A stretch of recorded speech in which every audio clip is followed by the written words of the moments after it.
Friends, are you struggling to solve the problem and your ADs are getting rejected at customer end, and the problems whatever you have solved is getting repeatedly affected in your process? Then watch this video till end to understand the AD principle. Welcome to Chella's Cartooner. In this video we will have 3 chapters, and first one is what is meant by global 8 discipline of problem solving, and second one example, and third will be common 6 mistakes everybody does during the 8D problem solving preparation. So let us go into the video, and first D is formation of team. Here we need to use all relevant CFT members to analyze and solve the problem, and their names and contact details have to be documented. And next one is D2. D2 is define the problem. Here we have to use 5W and 1H tool for defining the problem. So what is the problem and why it is a problem to the customer, and when it was reported and where it was reported and who has detected this problem and how it was detected and how many parts having the problem. So these all information along with part numbers, batch code and production lot and customer models and all data have to be properly collected. Then only the problem solving will be perfect. So this data collection should be perfect, and you have to contact to the customer to provide or to get complete data. And D3 is contain the problem. In this stage we will protect the end customer by doing in short-term actions. So that can be a rework, rejection, or replacing the part, or doing any sort of adjustment in the products, so that the end effect of the problem can be minimized or eliminated to the end customer. So D4 stage is analyze the problem. So this is the heart of the problem solving. Here we have to use fishbone diagram to analyze the possible causes under 5 categories: man, machine, method, measurement and environment. So for having more clarity about this tool, you can watch my previous video of fishbone diagram and understand. So using fishbone diagram, we have to identify all possible causes. After identification of all possible causes, that has to be verified with the data. So based on the actual data, wherever we get a non-conformance, that has to be taken for further analysis. Here not only the occurrence, the analysis has to be done for occurrence as well as deduction miss, because the problem has created at your process and that has been skipped to the customer. So the deduction was not sufficient. So deduction gap also to be analyzed. So that can be analyzed, the NC can be analyzed through YY analysis or any other brainstorming tool. So by that we can reach to the real root cause.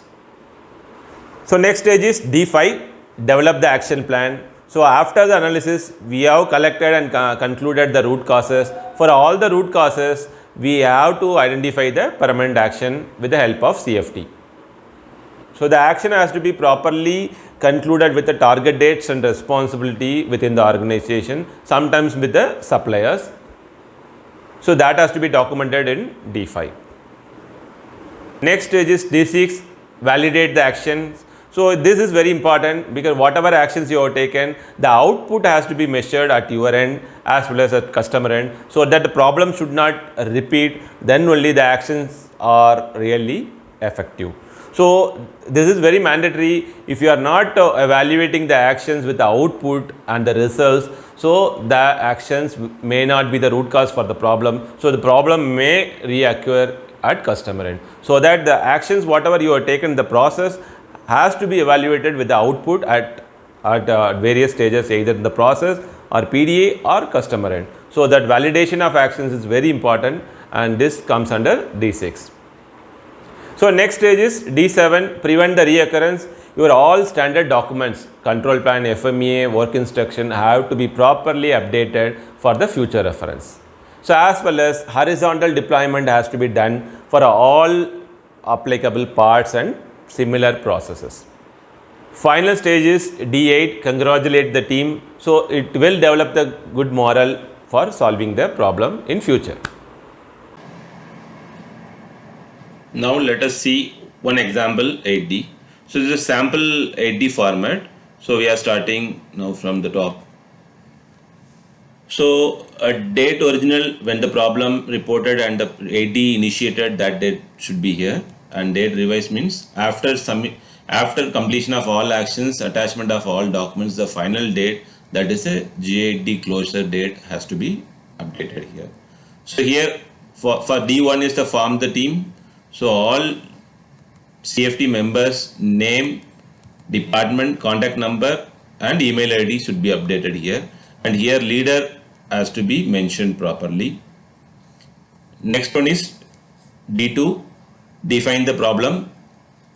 So here, like I said in the previous chapter, 5W1H has to be processed. So what is the problem? Door handle fitment issue here. Some example 8D it is. So why it is a problem to customer? Handle not able to fit in the customer end vehicle assembly line. So when it was detected 30th January, and who has detected the problem? Mr. Sunil, that the line operator has detected the problem. So where it was reported, it's a main assembly of some XYZ company. So how it was detected? During assembly it was detected, and how many numbers defect detected? 10 numbers. So during verification of particular defective handle, we found the handle back locking bush CD found oversized by 0.6 mm. This is what the defect and problem statement, and we have to mention all the model, production date and batch, all the information here. Like here suspected quantity numbers is missing, like 2, 1. I'm just updating because all this information has to be filled and collected and filled, then only the problem solving will be perfect. So then next, the failure photograph has to be there, and failure part has to be verified, and that inspection data should be mentioned over here. So next one is D3, containment action. So it is a short term action, and by which we have to protect the customer line. So first stage is 100% verification of CD using vernier, because customer end there is no gauge availability. So using vernier we are verifying the CD where the problem is there. CD means this 2 bushes center distance. So the quantity, target date and responsibility is there, and closure status. And the supplier end, that same CD is verified using receiving gauge. So quantity and target date is mentioned, and after completion of containment action, we have to paste a commitment mark photograph here. After verification, the part has to be marked with some commitment mark on it, so that the customer and other people can recognize it is a containment action past parts. So that image has to be pasted here. It is missing in this document, but it has to be pasted. And then containment action efficacy. This is one of the important area normally people miss. Here, after verification, after containment action is over, layered audit or re-verification. If issue is very critical, then re-verification has to be done either at customer end or supplier end, and this will ensure that the defective will not go to the main line or end user. Here layered audit followed. After verification, this much quantity, some samples have been taken and re-verified by the senior people. And D4 is root cause analysis. Like I mentioned in the earlier chapter, here fishbone diagram has to be used and to evaluate possible causes in each and every category. Like one is man, material, machine, method, measurement and environment. So all the categories you can see over here, all the possible causes have been listed down by CFT brainstorming. That has to be identified, and then that everything has to be verified with the data collection. Like you can see, few parameters I have mentioned over here. I didn't mention all the things because sample 8D only designed for explaining this video. It is not at all actual 8D. So it is only data created for explaining this concept. So category wise, all the causes: skill not okay, skill matrix. So the operators A, B, C shift operators have been verified, their skills are okay and skill matrix are updated. Wrong locating, die CD verification done, and damage during loading, part CD verified, NC phone not okay. Same way, bush OD oversize, OD the spec and 3 parts verified found okay. Such a way, each and every possible causes. So parameter has to be verified, data should be collected, and data, if it is okay, then that cause can be eliminated from the further analysis. Wherever the possible causes having a NC, so all that has to be taken for further analysis, either YY analysis or any other brainstorming tool. So here, like I go through one example here. So pin dia was less. So why it was not checked? Here we used YY tool. At least minimum 4Y or 5Y has to be used. Then only we can reach to the perfect root causes. So it is not checked in preventive maintenance because why? Checkpoint not covered. Why? Pin damage added only in the yearly verification, not in the monthly preventive maintenance sheet. Why? Wear point not aware, because wear and tear of the pin was not at all aware. That's what, as per their past experience and the volume produced, that point has been added only in the yearly checklist, not in the monthly checklist. This is the root cause. And coming to the deduction one, we can see one example of deduction. Not found in PDI. Why it is not found? Because sample inspection done in the PDI. Why? Because part number pasting gauge stage. There is a stage in the process where the part is kept and part number is pasted. There they are having a pokeok. That is what it's not inspected in the PDA 100%. So why it is skipped? For easy of operation, the operator removed the pin in the part pasting stage where there is a pokeok is there. That pokeok, the operator bypassed the pokeok by removing the pin, because for the far easy operation he skipped the things. So why it is not deducted anywhere? Because pokeok has been implemented. After implementation of pokeok, there is no checking or auditing of pokeok is being followed.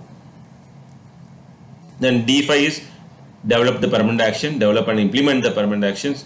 Here, like hardened pin introduced for the mold, because the wear and tear occur very fast, so it is not covering in the preventive maintenance. That wear and tear of pin lead to excess clearance in the die, so automatically bush get shifted, and due to that CD got not okay. This is what the root cause concluded. So that the hardened pin introduced, first action. Second action, pokeok audit system to be established, because that CD deduction was skipped due to that, and pokeok fixture to be corrected. That pin whatever dismantled by the operator, that is refixed, and it is fixed in such a way nobody can bypass or remove the pin in future. That action has been taken. Final one is PDA inspection frequency has been increased 1 in 50 to 10 in 50, because in future, because it's a major parameter, if it is goes wrong, it will be having a problem at the customer end for fitment. That will lead to the line stop and other impact, vehicle loss at customer end. It's a car manufacturer, so they will lose the car manufacturing production. So that this has to be verified. Even if it is missed any stage, PDA has to deduct this. That's what the frequency has been increased in here.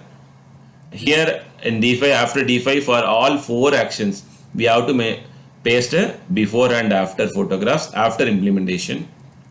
It is a sample one. I made it only for this video, so I didn't have any before after photographs. Then coming to the D6, validate the permanent action. This is very important, because until otherwise you don't verify the outputs after action implementation, then it does not mean the action is, problem is solved, because there may be other root causes, other causes which may create or disturb the output. So the problem will repeat at customer, so that validation of permanent action is mandatory. So here 3 types of validation is done. 100 parts verified after action implementation output, that means CD output, that report has to be attached here. And after that 5 days layered audit, like we said earlier, containment action case. Same way here CDs were verified by senior people or other people other than regular inspector, either engineers or senior people, and the layered form, and different day, different shifts, they randomly took some parts and verified it. As well as customer, and also by requesting customer for at least for a few days, like 10 days, their receipt inspection, cross audit was done. So this report also has to be attached. This all will give a confidence on the action implementation. If we get any NC in this validation stage, then immediately we need to go back to the actions as well as analysis phase. We have to redo that phase to understand the gap. And the D7 is prevent reoccurrence. Here the applicable documents has to be updated. like PFD, PFME, control plan, inspection standard, work instruction, process, inspection sheet, all have to be updated. The responsibility, plan date, actual date, and status have to be updated in this stage. And here one more important thing is horizontal deployment. Like I said earlier, not only the part family, similar processes also have to be updated with horizontal deployment of actions. Like here we have 4 different actions. So each and every action has to be deployed horizontally. Some action may be applicable for a few parts or few processes. So such a way these actions have to be horizontally deployed. Like if you look at the pin modification, it is applicable for handle parts, and POCO guided system is not applicable for it is applicable for even inner and lift other handles also, because there also they are having a part marking system, there they are having a POCO fixture. So there are also possibility of bypassing can be done, so that fixture is also upgraded. The pin has been fixed in such a way that cannot be removed by operators. So that horizontal deployment done in that part families also. And final one is congratulate the team. It is very important to motivate them and improve their moral levels, so that the problem solving speed and efficacy will be good in future, so that this team is appreciated in the department level monthly meeting. So in this last chapter, we'll understand 6 common mistakes everybody does during GIT preparation and problem solving. So first one is CFT name mismatch. That means, so in the full complete 8D, wherever you mention the action plan like containment action, permanent actions, so we used to mention the responsibility name. That person's name should be available in the CFT name, because most of the time the activity is being done by somebody else and CFT member's name will be somebody else. So the name mismatch should not happen. This is the first mistake. Coming to the second, containment action efficacy missing. So we always mention the containment actions clearly, but the efficacy is not monitored. Because if efficacy is not monitored, that may result to repeated failure. So it has to be verified either through audit or layer audit or re-verification. Some cases, critical cases, re-verification. So that can be anything can be processed, but that has to be documented and that report should be attached. And third mistake is analysis missing for detection gap. So always we do the analysis for the occurrence. So whenever problem occurred, for the root cause we do proper analysis, but that defect has not detected at supplier end or your end, so that is found at either field or customer end. So it is not at all detected any of the stages. So that needs to be analyzed parallelly, because so detection gap also is equally important as prevention. So that has to be analyzed. Mistake number 4 is permanent action efficacy not checked. Like the way we check the containment action efficacy, permanent action outputs also we have to monitor in either form. Like if we are doing relationship gauge verification, then few days we have to monitor the variable gauge, variable dimension verification, or 100% verification, or double inspection, or audits. Any methods we have to evaluate the permanent action. Even 1% defect is reoccurred, that means we did not touch complete root causes. So it's very important. If it is repeated, then we need to reorganize the 8D again to find out the real root cause. So fifth mistake is horizontal deployment mismatches. So if you look at this example here, it has been normally horizontal deployment means we will be implementing all the action in the similar part families. It is not only similar part family, even some other part families will be having same processes or 1 or 2 processes where we found the root causes. That process action has to be done for all other part families also. It is not only the same part family, it has to be looked into the process, similar process where all it is getting followed. So this is the fifth mistake. And sixth and final mistakes is there are evidences missing in the document. Like I mentioned 6 evidences here. First one is failure part image as well as failure part measurement data. Measurement means dimensional or metallurgical measurements, whatever we have done on the failure part, I mean defective part. So that has to be attached. Second one is containment action before after photographs and the commitment mark. Always when we do the containment action, we have to mention commitment mark. That is the identification for the customers to recognize that is being properly verified. So that commitment mark location photograph has to be there. In the part where it has been marked, that photograph should be attached. Third, containment action efficacy data, already we discussed, it has to be verified and that report to be attached. And permanent actions, all the permanent action, you may be having 5 permanent actions or 6, whatever it would numbers it would be, you have to mention before and after photograph for each and every permanent actions, including the deduction improvement. And fifth one is permanent action efficacy, like the way we discussed, that efficacy has to be monitored and that report should be attached. And the final one is the documents, that is the prevent reoccurrence category. We used to update all the standard procedures and the relevant documents. That documents, either full documents or the particular area of the change, has to be attached based on the customer need. So friends, you please ensure all these 6 mistakes should be avoided in your future AD preparation. So friends, I hope this comprehensive video of G8D helped you to learn and basics and complete deep depth knowledge on G8D. And please like and share this video, and thanks for watching.